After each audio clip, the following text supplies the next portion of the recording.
James Washington, successful black CEO of TechVision Enterprises, sat in first class on flight MH249 to San Francisco. White flight attendant Meredith approached, asking him to move to economy for a VIP passenger. James stood up, pulled out his phone, made a call that grounded the entire plane. Before we dive into what happened next in this shocking story, let me know where you're watching from in the comments below.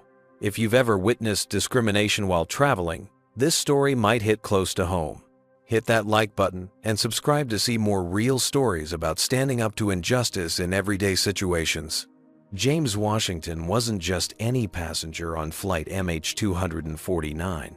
At 43 years old, he was the self-made founder and CEO of TechVision Enterprises, a company he had built from nothing into a $350 million tech powerhouse. His journey to success had been anything but easy. Growing up in a working-class neighborhood in Oakland, California, James had learned early on that the world would judge him first by his skin color and second by his capabilities. His single mother, a hospital nurse who worked double shifts to support him and his two younger sisters, had instilled in him an unshakable work ethic and a quiet dignity that would become his trademark. James had worked his way through college, taking out student loans and holding down 2 part-time jobs while maintaining a near-perfect GPA at UC Berkeley. Even with his impressive academic credentials, he faced constant discrimination throughout his early career. At his first tech job, colleagues often mistook him for janitorial staff. During his rise through several Silicon Valley companies, he was repeatedly passed over for promotions that went to less qualified white colleagues. Rather than become bitter, James channeled these experiences into motivation. At 32, he founded TechVision with his life savings of $50,000. The company specialized in innovative security software, and through James's brilliant leadership and technical expertise, it had grown exponentially over the past decade. Now, TechVision employed over 500 people with offices in 4 countries, and James had become a respected figure in the tech industry. But success hadn't changed his fundamental nature. James remained humble, fair, and committed to helping others from disadvantaged backgrounds. He funded scholarships for minority students interested in STEM fields, mentored young black entrepreneurs, and insisted on diverse hiring practices within his company. His employees described him as firm but compassionate, demanding excellence but always leading by example. On this particular Thursday morning in April, James was traveling with his executive assistant Zoe Ellis. Zoe had been with him for 5 years, rising from an entry-level position to become one of his most trusted team members. At 29, she was ambitious, efficient, and fiercely loyal to James, having witnessed firsthand his integrity and dedication. The purpose of their trip was significant. James was heading to San Francisco for a meeting that could result in TechVision acquiring a promising Silicon Valley startup for $75 million. The deal would not only expand TechVision's product line but also save the struggling startup from bankruptcy, preserving jobs and innovative technology. James was dressed impeccably, as always, in a tailored navy suit and subtle platinum cufflinks, his one indulgence and a gift from his mother when TechVision had hit its first million in revenue. He carried a sleek leather briefcase containing his laptop and the detailed acquisition proposal he had spent weeks perfecting. Despite his wealth and status, James had never forgotten the sting of discrimination. He had developed a particular philosophy for handling it. He remained calm and dignified, chose his battles carefully, and when necessary, used his position not for revenge, but to create lasting change. As Flight MH249 prepared for departure, he had no idea that his philosophy would be put to the test in a very public way. JFK International Airport buzzed with its usual chaotic energy on that Thursday morning. Travelers rushed to gates, announcements echoed through the terminal, and harried airline staff directed the flow of humanity with practiced efficiency. James and Zoe had arrived 3 hours early, as was James's habit. He'd learned that punctuality gave him a buffer against the extra scrutiny he often faced while traveling. They spent their waiting time in the exclusive first-class lounge where James reviewed acquisition documents while Zoe confirmed their hotel and transportation arrangements in San Francisco.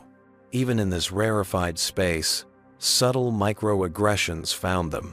When James approached the refreshment counter, the attendant asked to see his lounge access card, something she hadn't requested from any of the white executives who'd gone before him. When he ordered a sparkling water, she handed it to Zoe instead of him, assuming she was the one in charge. James exchanged a knowing glance with Zoe, but said nothing. These were the paper cuts of racial bias, individually, minor, collectively exhausting, and sadly familiar. At boarding time, they made their way to Gate 27. Despite the first-class priority boarding announcement, the gate agent stopped James, scrutinizing his ticket with unnecessary thoroughness. "Sir, are you sure you're in first class?" she asked, even as his boarding pass clearly displayed first-class seat 2A on both the paper and her screen. "Yes, I am," James replied evenly, "as is my colleague." He gestured to Zoe, who stood beside him, her expression carefully neutral. The agent checked his ID against his ticket 3 times before reluctantly allowing them to board. Behind them, a white businessman in first class walked through with barely a glance at his documents. On the plane, they were greeted by a flight attendant named Desiree Jackson, whose warm smile contained no trace of suspicion or judgment. She directed them to their seats with professional courtesy. "Welcome aboard, Mr. Washington. May I offer you a pre-flight beverage?" James settled into his spacious seat by the window with Zoe across the aisle. The first-class cabin was half filled with the usual mix of business travelers and wealthy tourists. A few nodded at James in recognition. His face occasionally appeared in business publications, while others were absorbed in their phones or laptops. As other first-class passengers boarded, James noticed the head flight attendant, a blonde woman whose name tag read Meredith Carter. She was efficiently helping passengers stow luggage and take their seats, but he couldn't help but notice how her smile tightened when she looked his way. When the co-pilot emerged briefly from the cockpit to speak with the flight crew, James overheard a fragment of conversation that made his shoulders tense. "Is that James Washington in 2A?" The co-pilot asked, his name badge identifying him as Richard Bennett. Meredith nodded, lowering her voice. "Keep an eye on him. You know how they can be." The unmistakable emphasis on "they" sent a familiar chill up James's spine. He maintained his composure, pretending to be absorbed in his phone, but Zoe had heard it too. Her fingers tightened on her tablet, and she threw a disgusted look at the crew members. "Let it go," James murmured. "Not worth it." "Until it is," Zoe replied quietly, knowing her boss well enough to recognize when he was picking his battles. James took a slow sip of his sparkling water. Years of experience had taught him to differentiate between the slights he could ignore and the situations that demanded action. For now, he would wait and see. He had an important meeting ahead and preferred to arrive without incident. The boarding continued, with the economy passengers filing past first class toward the back of the plane. James focused on reviewing his notes for tomorrow's acquisition meeting, pushing the crew's prejudice to the back of his mind. But something told him this wouldn't be the last of it. The cabin crew's attitude had already set the stage for what was to come. The plane was nearly ready for takeoff. The boarding door was about to close when a commotion erupted at the entrance to the aircraft. A loud, authoritative voice carried through the cabin. "I don't care what the system says. Figure it out." Heads turned as Senator William Preston boarded his presence, commanding immediate attention. At 62, with silver hair and an expensive suit, he radiated entitlement. Behind him scurried his aide, Ryan Miller, a nervous young man clutching a leather portfolio and looking apologetic toward the flight attendants. "I'm so sorry about the confusion," Miller was saying to Meredith Carter. "The senator's reservation was supposed to be in first class. There must have been a system error."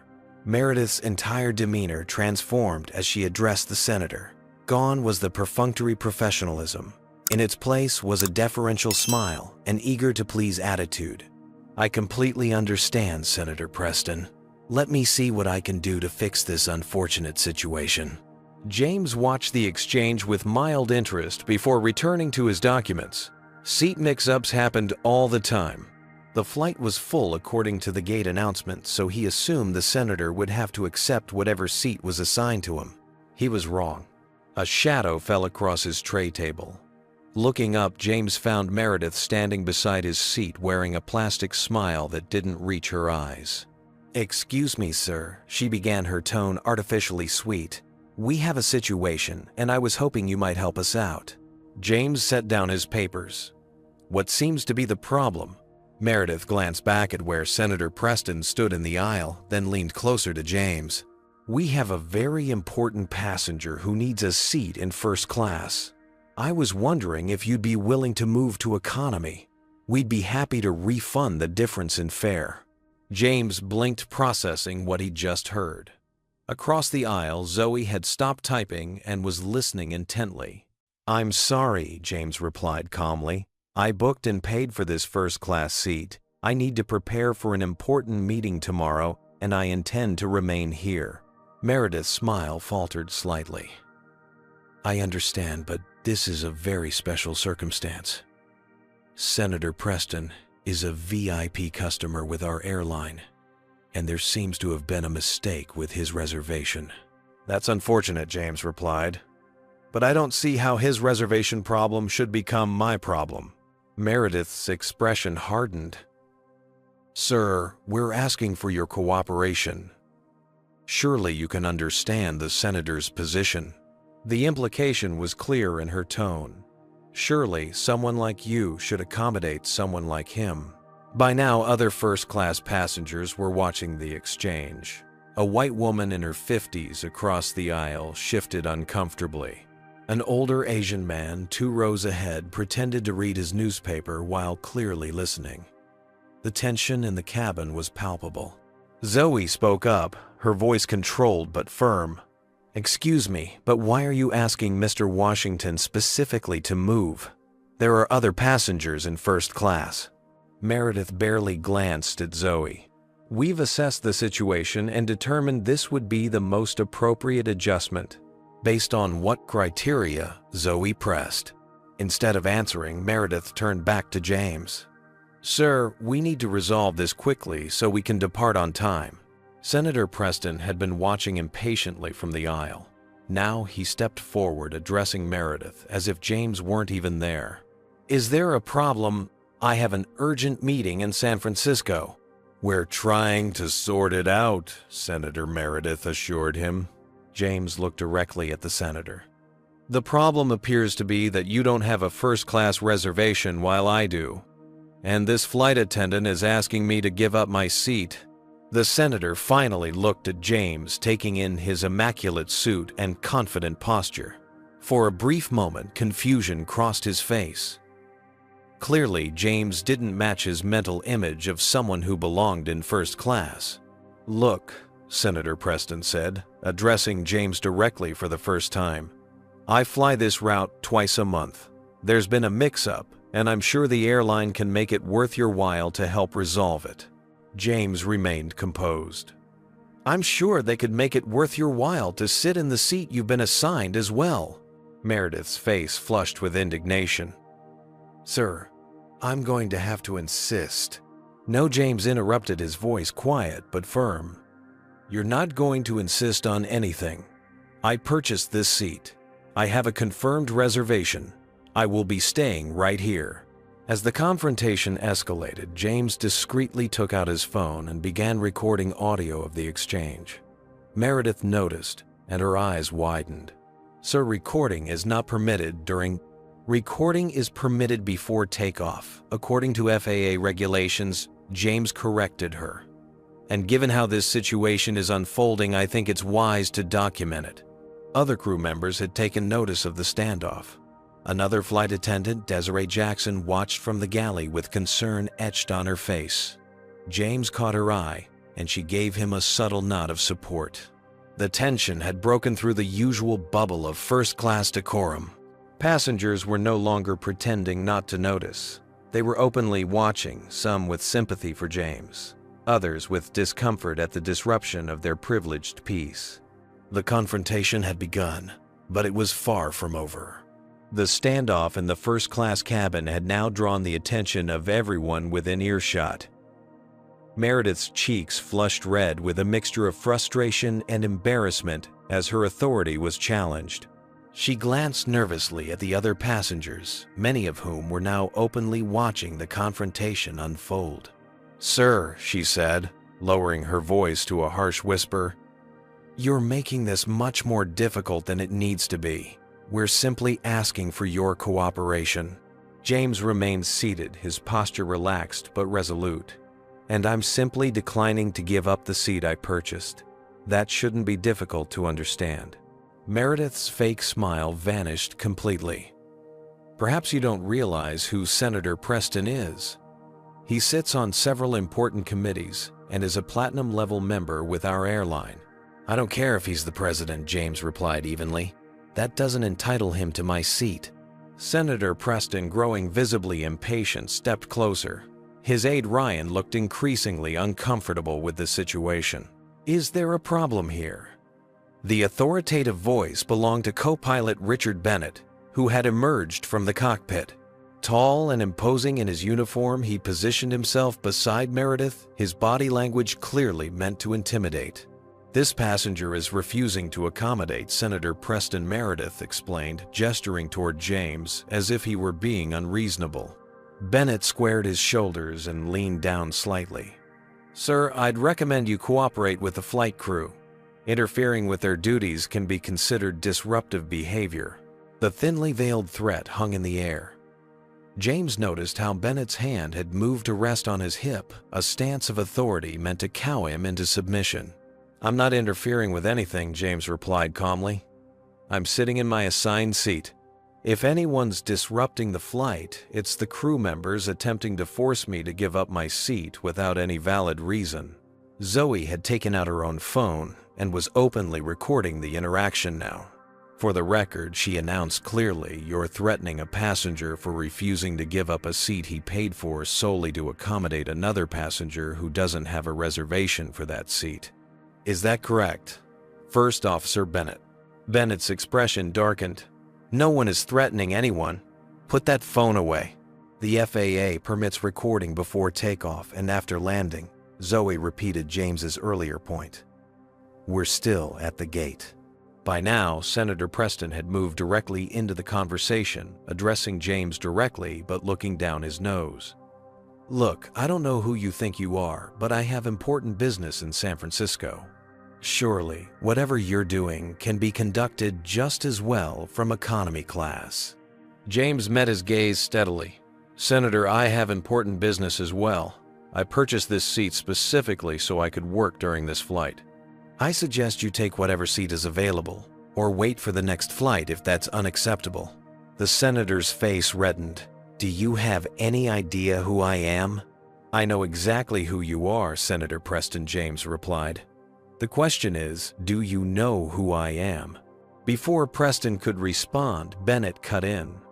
"Sir, this is your final opportunity to comply voluntarily. Otherwise, we may need to have security handle the situation." The threat was no longer veiled. Bennett was essentially threatening to have James removed from the plane. Several passengers gasped at the escalation. Desiree Jackson, who had been watching from the galley, stepped forward. "Richard, I don't think—" "Stay out of this," Desiree Meredith snapped.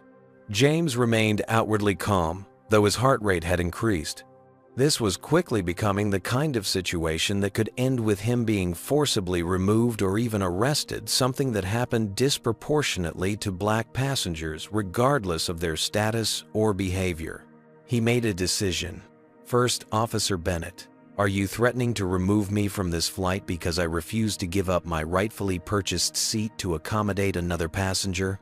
"I'm saying that failure to comply with crew instructions can have consequences," Bennett replied stiffly. James nodded slowly. "I see. In that case, I think it's time to clarify exactly what's happening here." He turned to address the other passengers directly. Is anyone else in first class being asked to give up their seat, or is it just the black CEO who's being singled out? The question hung in the air like a thunderclap. Several passengers looked away uncomfortably. Others seemed to suddenly realize the racial dynamics at play. One older white woman spoke up. "They didn't ask me to move.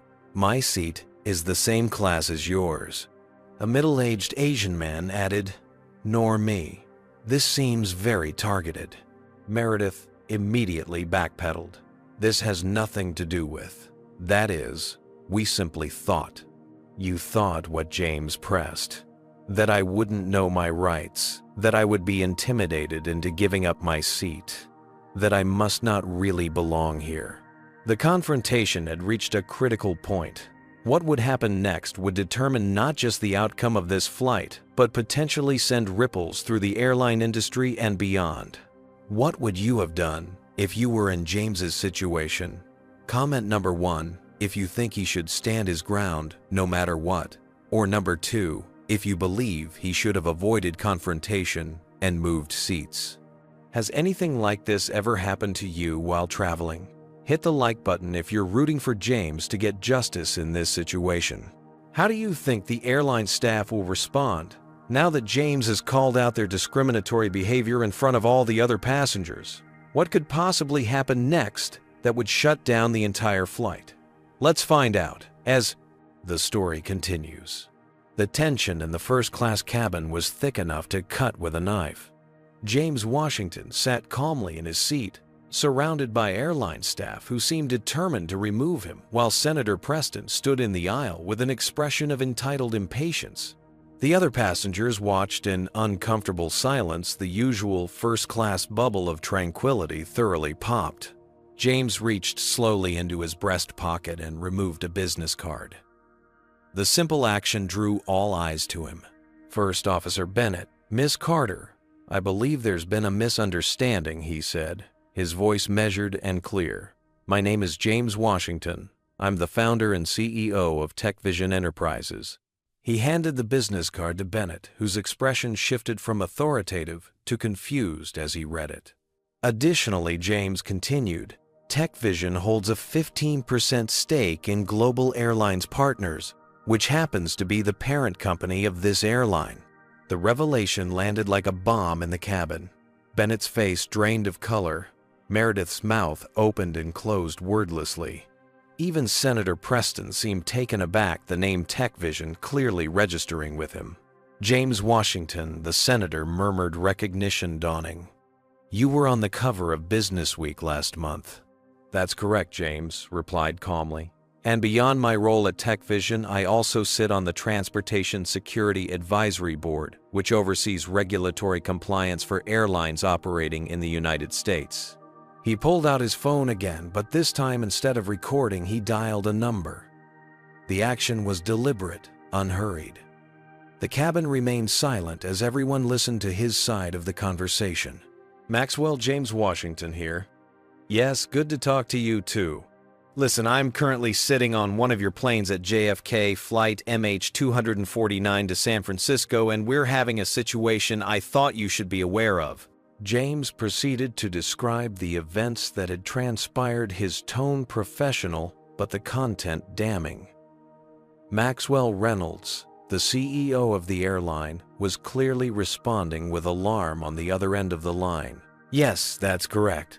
Your head flight attendant Meredith Carter and First Officer Richard Bennett have threatened to remove me from the flight for refusing to give up my purchased first-class seat to accommodate Senator Preston, who doesn't have a first-class reservation." By now, several passengers had taken out their phones and were recording the scene. The incident was bound to go viral within hours. "I understand. I appreciate your concern." "Yes, I'll wait." James ended the call and looked up at the airline staff, whose demeanor had transformed completely. Meredith's face had lost all color, and Bennett looked like he might be sick. "Mr. Reynolds would like to speak with the captain immediately," James informed them. "He's also dispatching a customer service representative to the gate. It seems we'll be delayed a bit, folks." This last part he addressed to the cabin at large. The captain's voice came over the intercom moments later. "Ladies and gentlemen, this is Captain Frank Miller speaking. I've just been informed of a situation that requires my attention. We're going to have a slight delay in our departure. Please remain seated and we'll update you as soon as we have more information." Senator Preston, whose face had cycled through various shades of red during James's phone call, attempted to salvage his dignity. "Mr. Washington, I had no idea. There seems to have been a terrible misunderstanding. I certainly never intended." "Save it." Senator James cut him off, not unkindly, but firmly. "This isn't about you. This is about a pattern of behavior that happens to people who look like me every day, whether they're CEOs or not." The senator's aide Ryan tugged at his boss's sleeve. "Sir, perhaps we should take seats in economy for now. We can sort this out later." But it was too late for a quiet resolution. The captain emerged from the cockpit, making his way down the aisle to assess the situation firsthand. He was a middle-aged man with salt and pepper hair and a no-nonsense demeanor. "What's going on here?" Captain Miller asked, his gaze taking in the scene. Before Meredith or Bennett could speak, James addressed him directly. "Captain, I was just explaining to your crew that I won't be vacating my purchased first-class seat to accommodate another passenger regardless of their status. Your first officer and head flight attendant responded by threatening to have me removed from the flight." Zoe held up her phone. "We have the entire exchange recorded, Captain." Captain Miller's expression grew grave. "I see. Mr. Washington, I apologize for any inconvenience or disrespect you've experienced." "Senator Preston, I'm afraid we can't remove a passenger from their assigned seat. If you'd like to fly with us today, you'll need to accept your assigned seat in economy, or our gate agents can help you book a later flight." The announcement system chimed, and a voice came through. "This is the gate agent speaking. Ladies and gentlemen, we've been notified of a situation on board. Flight MH249 will be delayed. We ask for your patience as we resolve this matter."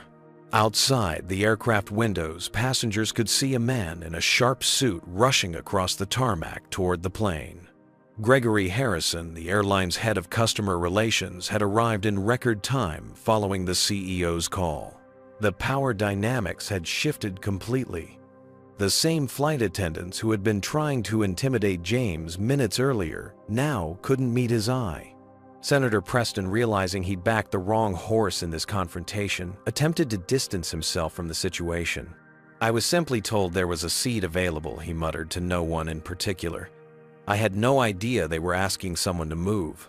As Harrison boarded the plane and made his way to the first-class cabin, the other passengers broke into spontaneous applause. James nodded in acknowledgement but took no pleasure in the moment. This wasn't about humiliation or revenge, it was about accountability. For once, the system that so often worked against people who looked like him had worked in his favor. But James knew all too well that for every James Washington with the power to make a phone call to a CEO, there were thousands of black travelers who had no recourse when facing discrimination. That, he decided, would be his next battle after his meeting in San Francisco. The arrival of Gregory Harrison, the airline's head of customer relations, transformed the atmosphere in the first-class cabin. Impeccably dressed in a charcoal suit, with the airline's pin on his lapel, Harrison moved with the urgent efficiency of someone accustomed to putting out public relations fires. "Mr. Washington," he said, extending his hand. "I'm Greg Harrison, VP of Customer Experience. On behalf of the airline, I want to personally apologize for the treatment you've received today." James accepted the handshake with a nod. "Thank you for coming so quickly, Mr. Harrison. Please call me Greg." Harrison turned to address the flight crew. "Captain Miller, I need to speak with you and your team privately." Captain Frank Miller, a 25-year veteran pilot with a reputation for running a tight ship, had already been assessing the situation. His weathered face was grim as he regarded Meredith and Bennett, who stood awkwardly in the aisle, their earlier confidence evaporated. "Of course," Miller agreed. First Officer Bennett, you and Miss Carter come with us." As the four moved toward the galley for their discussion, James could hear Harrison's voice, low but intense. "Do you have any idea the liability you've created for this airline?" The passengers in first class sat in an awkward silence, punctuated by the occasional ping of phones as some discreetly sent messages about the unfolding drama. Senator Preston had retreated to a seat in the first row, his aide whispering urgently in his ear, likely advising him on damage control strategies. Zoe leaned across the aisle toward James. "You okay?" she asked quietly. James nodded. "I'm fine. Just didn't plan on spending my morning this way." "For what it's worth, you handled it perfectly," she said. "Just the right amount of 'don't mess with me.'"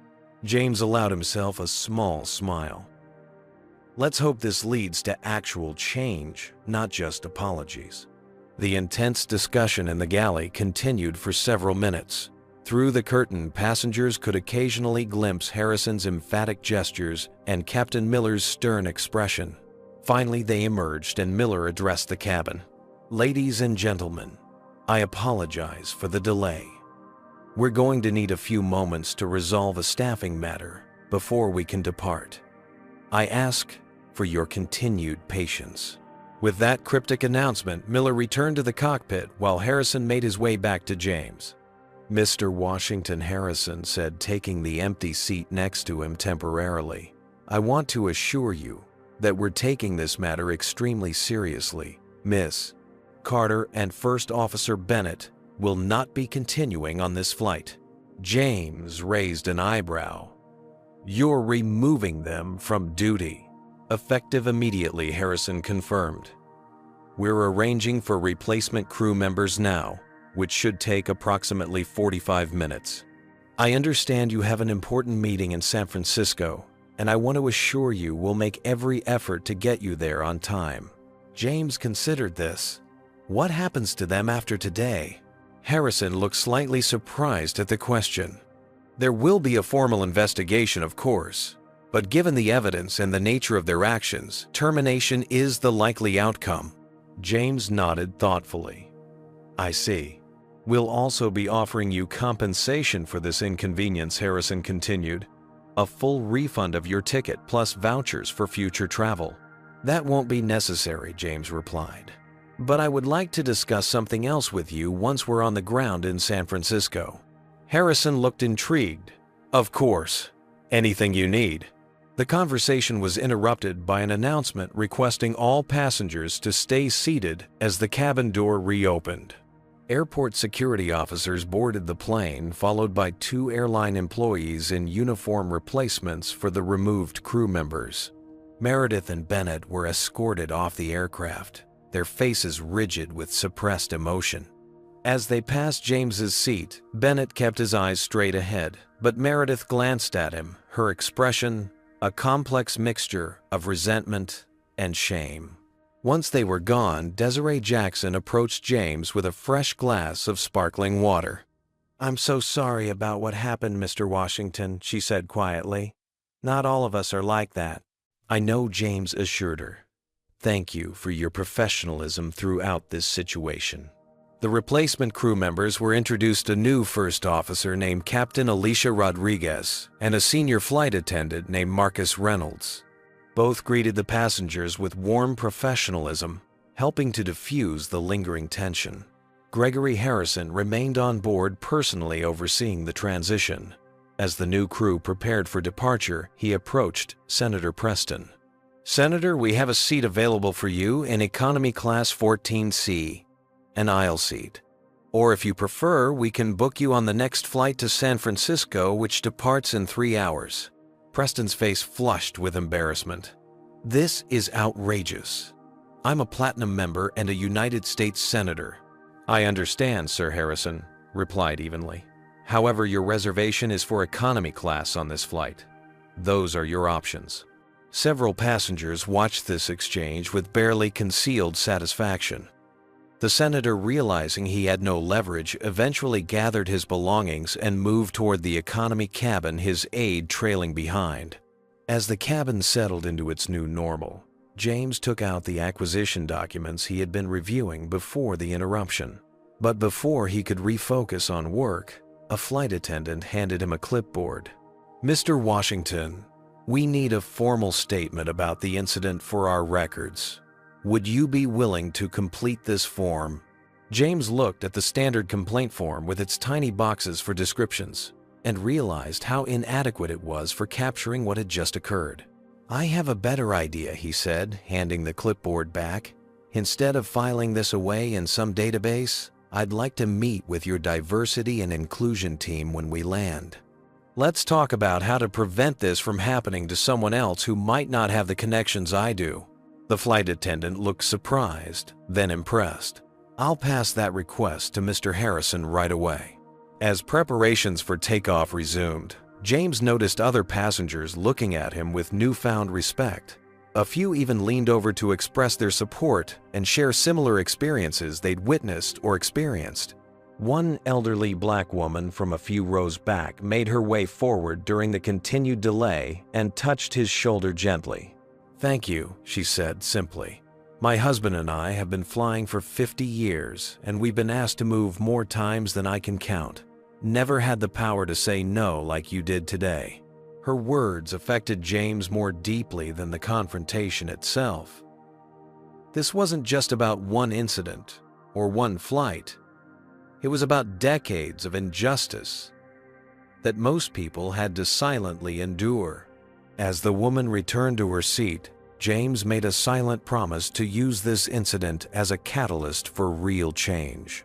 Captain Miller's voice came over the intercom again. "Ladies and gentlemen, we've completed our crew change and will be departing shortly. We apologize for the delay and thank you for your patience."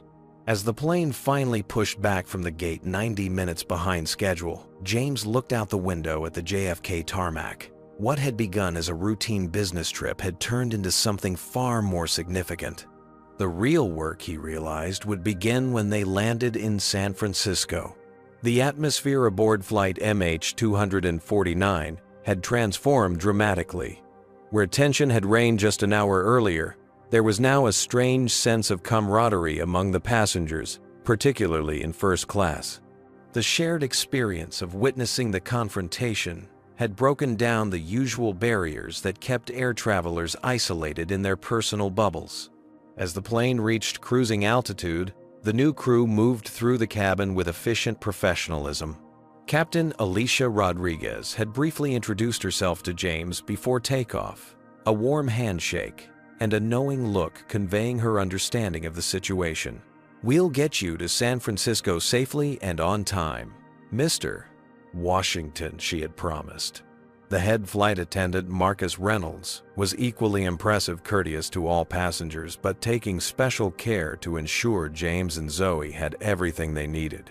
"Can I get you anything else?" Mr. Washington, Marcus asked as he collected James's empty water glass. "I'm fine, thank you," James replied. Then, after a moment's consideration, he added, "Actually, I'm curious about something. How long have you been with the airline?" 15 years next month," Marcus answered proudly. "And in your experience, how common are incidents like what happened today?" Marcus glanced around to ensure no other crew members were within earshot. "More common than the airline wants to admit, sir. Not always so obvious, but yes, it happens." James nodded thoughtfully. "I'd like to talk more about that when we land, if you're willing." "I'd be honored," Marcus replied before continuing his duties. Gregory Harrison, the customer relations VP, had remained on the flight, an unusual move that signaled just how seriously the airline was taking the incident. He approached James's seat once the seatbelt sign had been turned off. "Mr. Washington, I've arranged for a car to meet you at SFO. It will take you directly to your meeting. We want to ensure you don't miss it, despite our delay." "I appreciate that," Greg James said, "but I'd like to discuss something more important than my transportation." Harrison took the seat across the aisle that Zoe had temporarily vacated to use the lavatory. "I'm listening."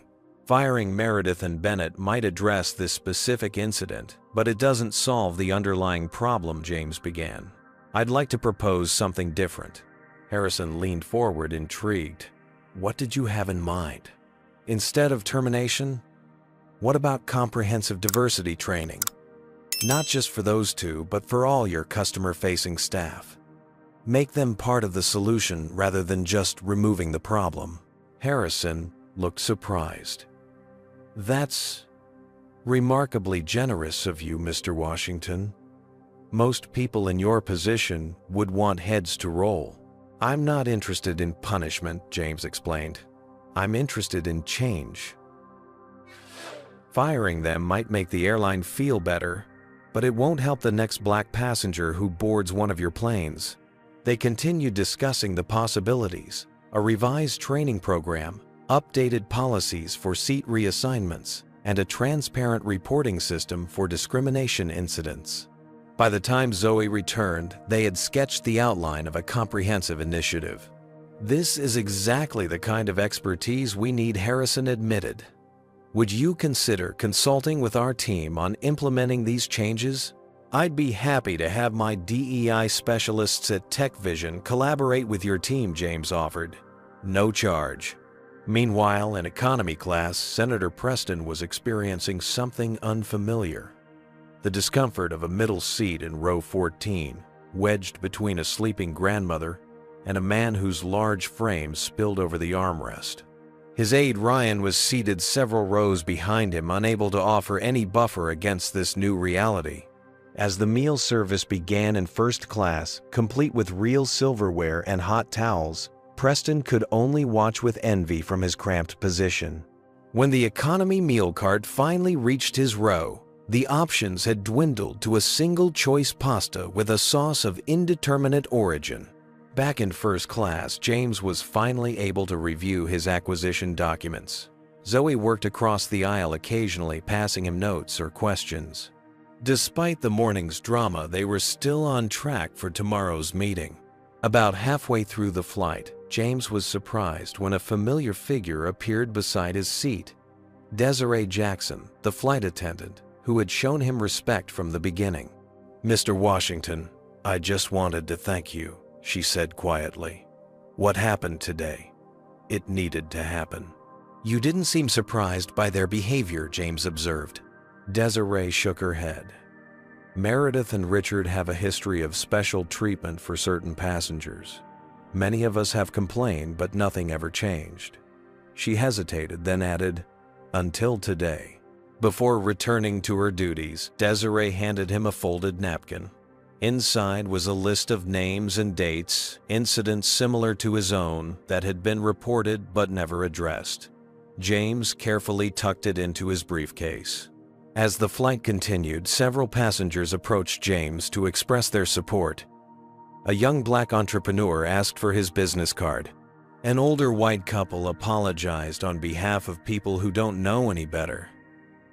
A South Asian family thanked him for standing up for himself, saying it had inspired their teenage daughter.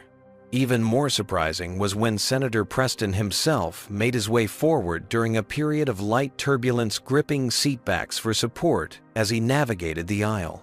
"Mr. Washington," he began awkwardly, "I believe we got off on the wrong foot." James looked up from his laptop.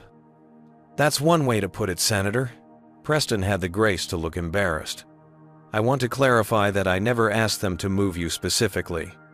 I simply mentioned needing a first-class seat, and they assumed I was the most appropriate person to displace." James completed the thought.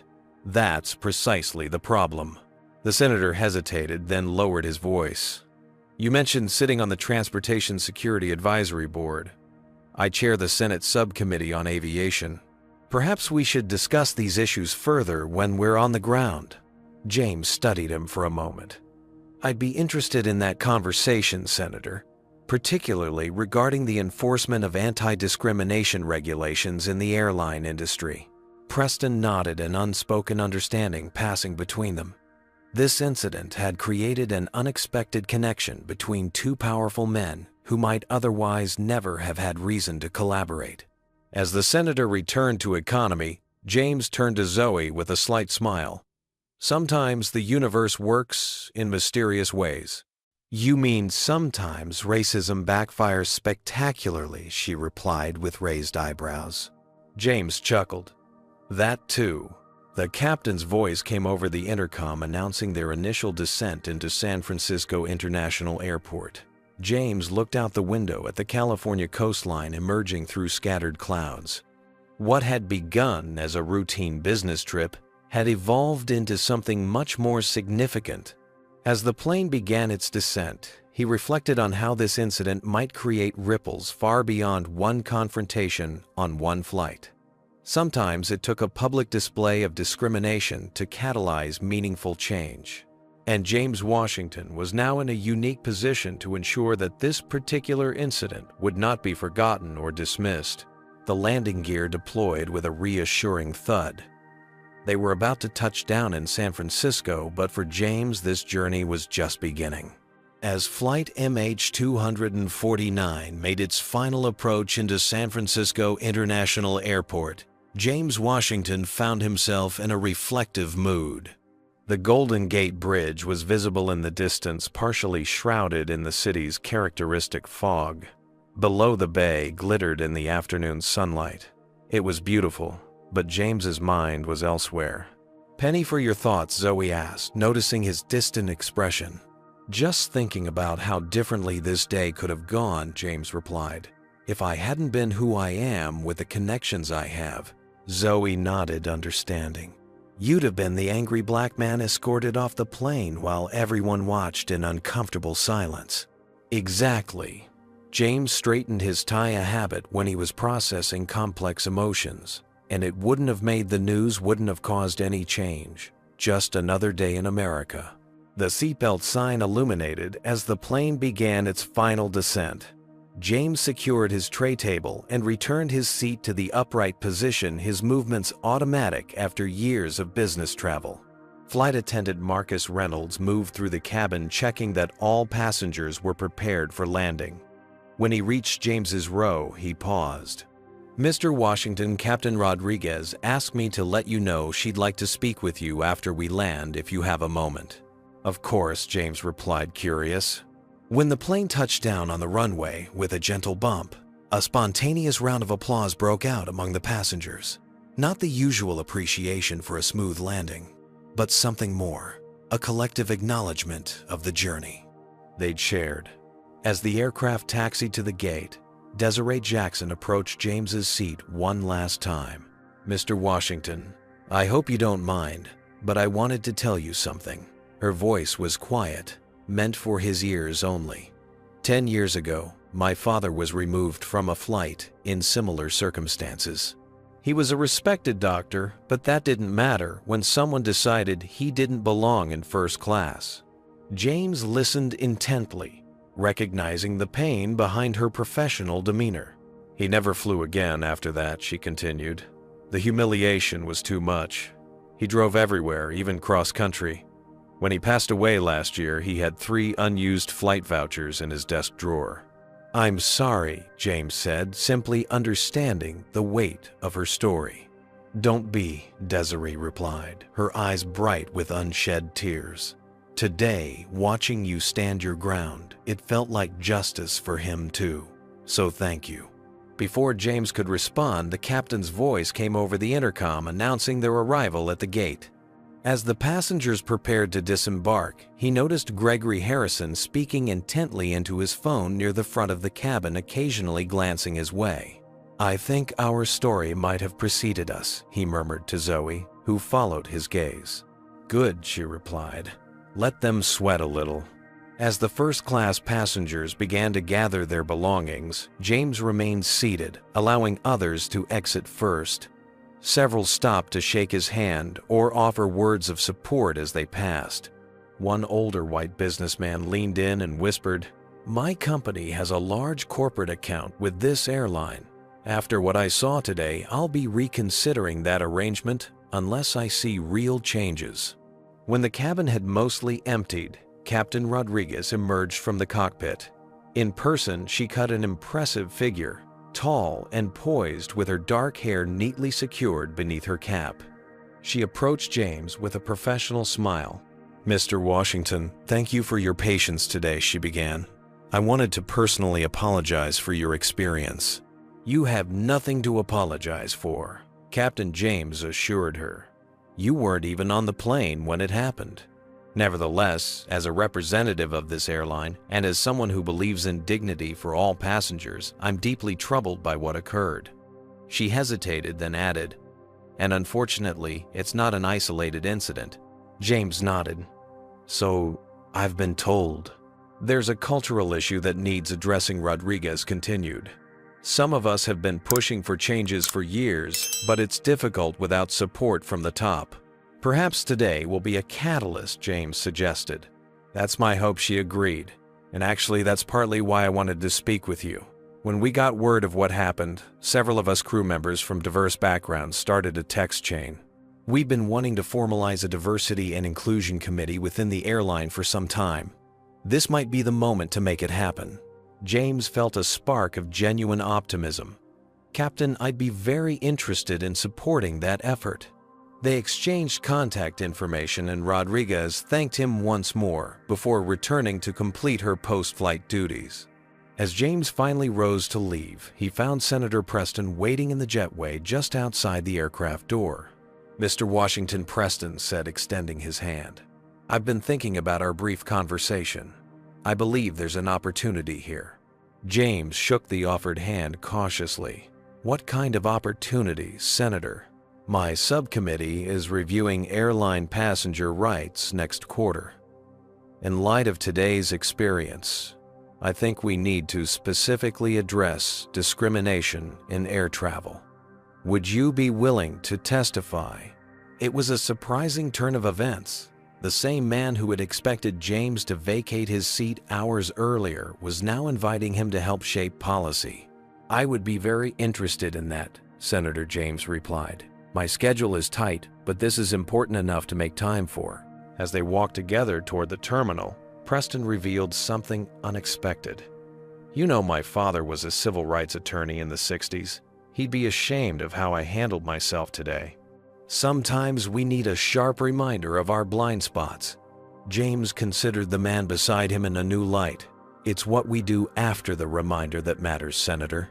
In the terminal, a small group of airline representatives waited, including Gregory Harrison and a woman James didn't recognize who was introduced as the airline's chief diversity officer, a position that based on the day's events seemed to hold little actual influence.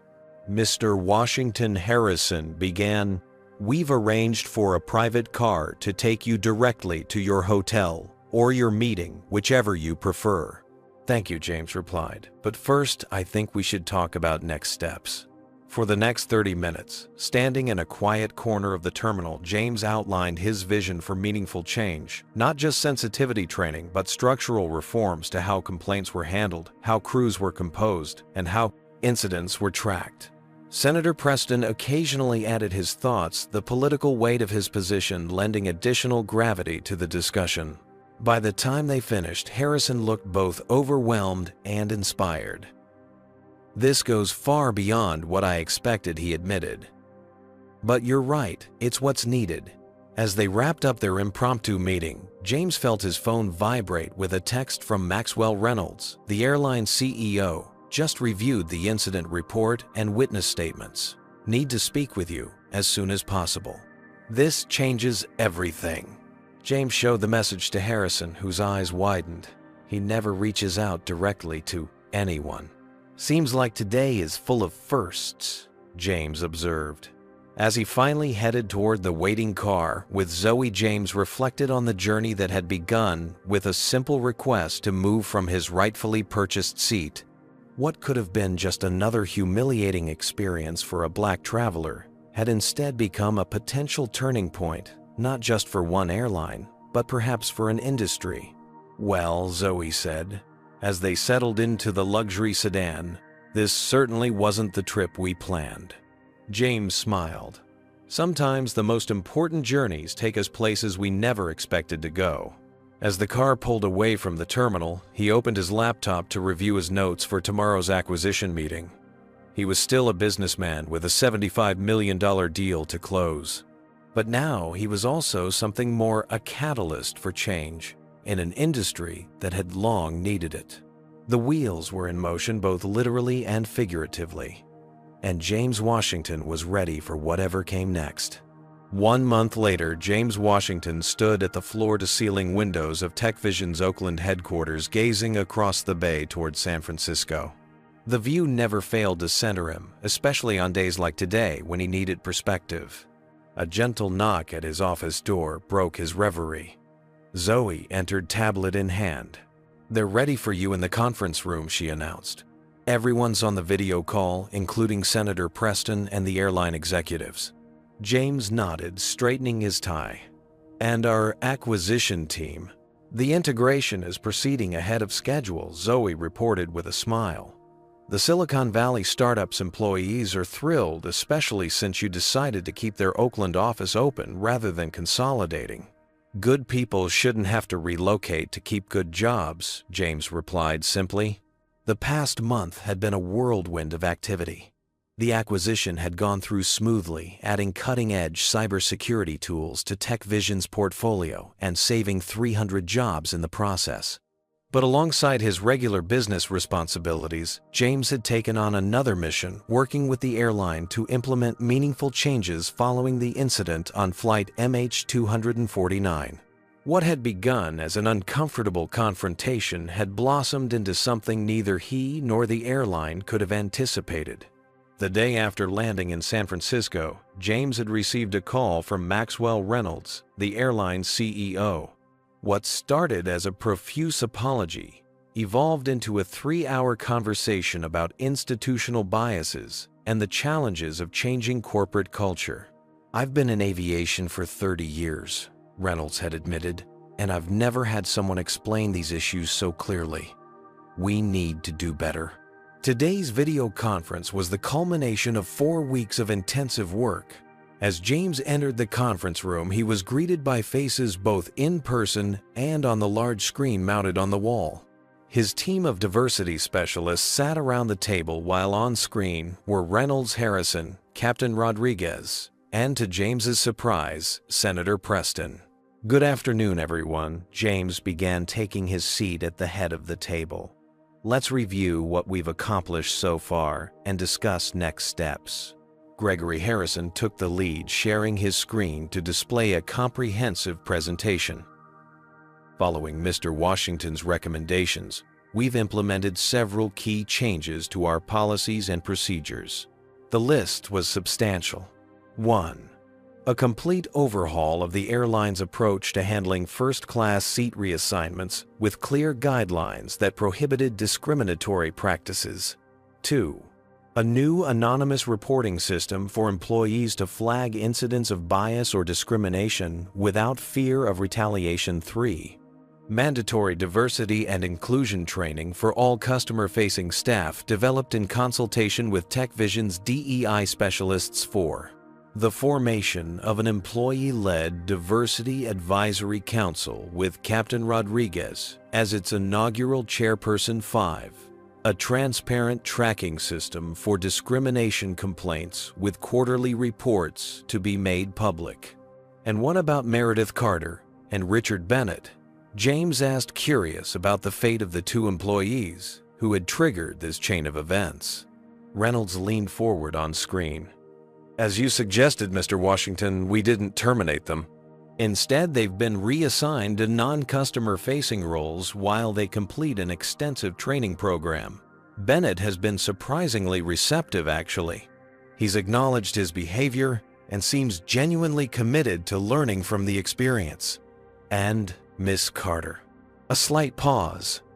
"She's progressing more slowly, but she's completing the requirements."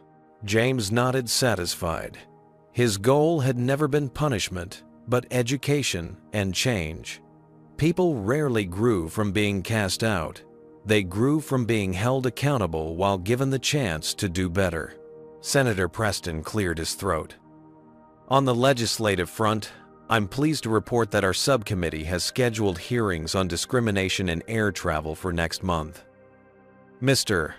Washington, Your testimony will be crucial in helping us craft effective regulations."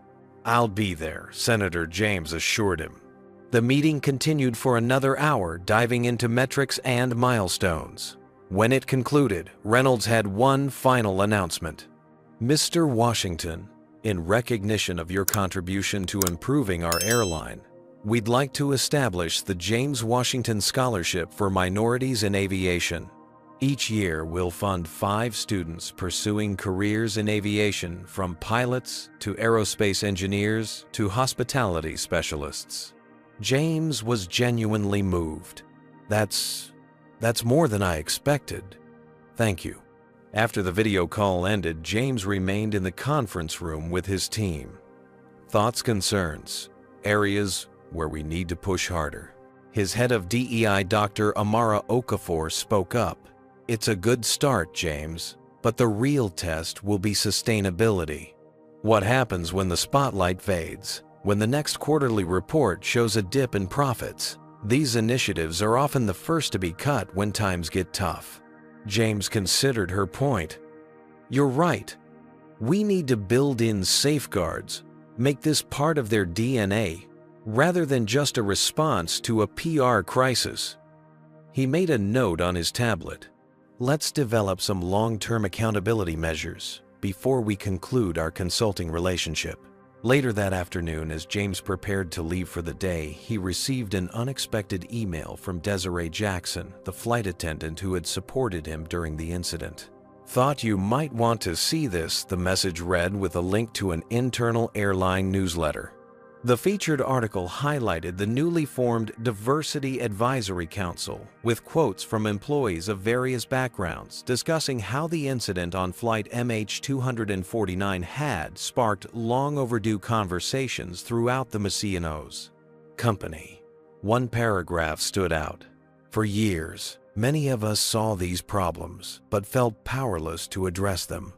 It took one passenger who refused to be treated as less than human to create the opening we needed."